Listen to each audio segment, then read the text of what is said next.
But the coach, Mike Babcock. It is what many beer drinkers and brewers have been demanding for years. Finally, the LCBO is putting a focus on craft beer. Lorenda Redekop now with where you can find it on tap and why some are still thirsty for more. Get your craft brew. Ontario Finance Minister Charles Sousa shilled for local brewers, then swilled their product. He announced more shelf space for them on LCBO shelves at 25 different locations. And the whole idea of the craft beer zones is to promote more craft. It could also mean more money for the government.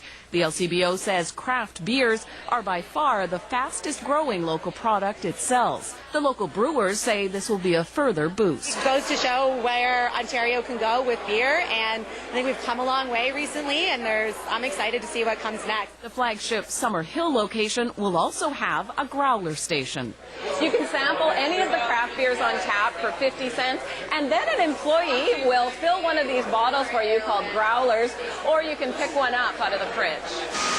This Toronto brewery isn't large enough to make it on tap at the growler station. Its owner sees this as just step one for increasing access to local beers. Like, by contrast, you can get growler fills at gas stations in some U.S. states. So, we've got one to start, and we'll see how it does. The restaurant industry wanted to be the one selling those growlers. In a release, it expressed its unhappiness, saying the government said no and then turned around and took the idea for themselves.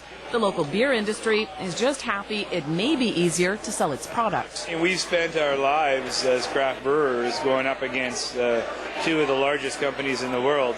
And, distribution and retail takes a bit of sophistication and experience. Without the support of government and the LCBO, we wouldn't have the opportunities we have today. Ontario is on tap to start selling beer in grocery stores by May 2017.